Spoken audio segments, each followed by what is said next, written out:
नमस्कार साथियों। आज हम लेकर आए हैं मतलब एक ऐसा सवाल जो अंग्रेजी वर्णमाला में जोड़ना होता है तो कैसे जोड़ेंगे।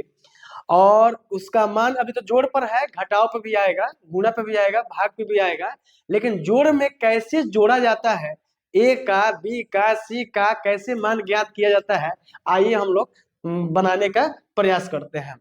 यानी यहाँ कह रहा है क्या कि 1 BA C97, यहाँ A25 दे रहा है। यानी दे रहा है तो कह रहा है क्या, कह रहा है कि ये और 7 जोड़ने पे क्या हो रहा है, 5 हो रहा है। यानी 5 कब होगा, यानी ए का मान क्या रखे, यानी ए का मान क्या रखे, ए का मान क्या रखे कि हमारा 15 आ जाए। तो यानी क्या रखे, 2 रखने पर 9 हो रहा है, 2 और 7 जोड़ने पर 9 हो जा रहा है, 3 रखने पर 7 10 हो जा रहा है। यानी डायरेक्ट हम रखते हैं 8।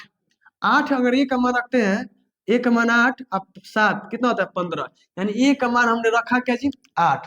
तो 8 7 15 हासिल कितना बचा जी, एक बचा, बचा ना जी। अब बताइए, यहाँ दिया है बी, यहाँ दिया है 9, यहाँ दिया है 2, दिया है। अब समझना है, अगर हासिल 1 है इसमें जोड़ देते तो 10 हो जाएगा। अब क्या बी का मान रखे कि 2 आ जाए, तो यानी 10 तो हो ही गया है। अगला पड़ाव अगर 1 रखते हैं तो 11 हो जाएगा, अगला 12 हो जाएगा। बहुत अच्छा, तो 12 हो जाएगा, तो 9 हासिल जोड़ेंगे तो 10, और बी का मान अगर 2 रखते हैं तो 2 और 10 कितना हो जाएगा, 12। हासिल पे कितना आ गया, 1 आ गया, आ गया ना जी। अब समझना है कि हासिल 1 हो गया, तो ये हासिल है, ये हासिल, मैंने एक एक के हासिल और एक जोड़े 2 हो जाएगा। पहले सबसे पहले हासिल जोड़ कर रखना है, यानी 2 हो गया। अब बबुआ ये समझना है कि 2 तो यहाँ हो गया, 80 क्या रखे और ए प्राप्त, ए का तो मान निकल गया कितना जी, 8। ए का मान कितना निकल गया जी, 8। यानी यहाँ 8 होना चाहिए। तो 1 1 2, मैंने एक यहाँ एक हासिल जोड़ेंगे तो 2 हो जाएगा।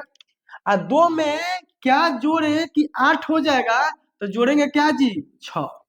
यानी 6 जोड़ेंगे तो 6 आएगा, 7 आएगा, हासिल कितना हो जाएगा, 8 हो गया ना जी।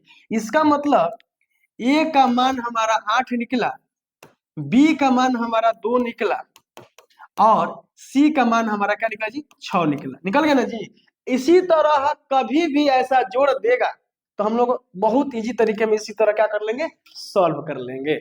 अगला बनाने का प्रयास कर रहे हैं। अगला क्वेश्चन कह रहा है क्या, बी और 1 दिया है तो 8 कर दिया है, ए बी जोड़कर 1 कर दिया है, 2 और ए जोड़कर क्या कर दिया है, बी कर दिया है। यानी देखिएगा जहां जहां बी बी होगा ना वहां सबका समान मान होगा, अंतर नहीं होगा। और जहां ए होगा, समान होगा ए, वहां सब जगह का मान क्या होगा, समान होना चाहिए। अच्छा तो क्या रखे बबुआ, यहाँ क्या रखे कि हमको 8 हो जाएगा। तो मिनिमम हम 7 रखते हैं, 7 तो 7 एक जोड़ेंगे तो कितना हो जाएगा, 8 हो गया, 8 हो गया ना जी, बहुत अच्छा। यानी अब यहाँ ए का मान क्या रखे, और यहाँ बी का मान तो हमको दिखाई दे रहा है कितना रखने पर जी, 7 रखने, बी का मान क्या रखेंगे जी, 7। ये 1 यहाँ दे रहा है, तो यानी ए का मान क्या रखे कि 7 जोड़ने पर 1 हो जाएगा, तो क्या रखेंगे जी, 4। मिनिमम 4 संख्या लेना, कभी भी मिनिमम संख्या लेना है, मैक्सिमम संख्या नहीं लेना है। मिनिमम इस जोड़ में कभी भी मिनिमम लिया जाता है, मैक्सिमम नहीं लिया जाता है। तो रखेंगे क्या जी, ए का मान अगर 4 रखते हैं तो 4 और 7 11, हासिल कितना हुआ जी, एक, एक तो लिख दिए, हासिल 1 हो जाएगा। अब देखिए हासिल पहले जोड़ देना है, तो 2 और 1 कितना हो जाएगा, 3 हो जाएगा। और एक का मान हम लोग को पहले से निकला हुआ है कितना जी, ए का मान निकला हुआ है 4, 4 निकला हुआ है जी। तो 3 और 4 कितना हो जाएगा, 7। अब बी का मान 7 है, बोला था ना जी, बहुत अच्छा, यहाँ सटीक बैठ गया कि नहीं बैठ गया। बी का मान 7 है, 7 है, तो यानी 1 यहाँ हासिल है तो 2 और 1 3 और 4 एक का मान रखेंगे तो 7 हो जाएगा ना जी, बहुत अच्छा। यानी क्या क्या निकला, ए का मान क्या निकला जी, ए का मान 4 निकला, ए का मान 4 निकला, बी का मान कितना निकला जी, 7 निकला, 7 निकला ना जी, बी का मान कितना निकला, 7, 7 हो गया ना जी। बस इतना ही निकालना था, ए और बी का मान ज्ञात करना था। और मैं उम्मीद करता हूँ कि आप लोगों को ये बिल्कुल समझ में आया होगा। बिल्कुल समझ में आएगा तो अपने दोस्तों के पास शेयर जरूर कीजिएगा। चलिए, जय हिंद।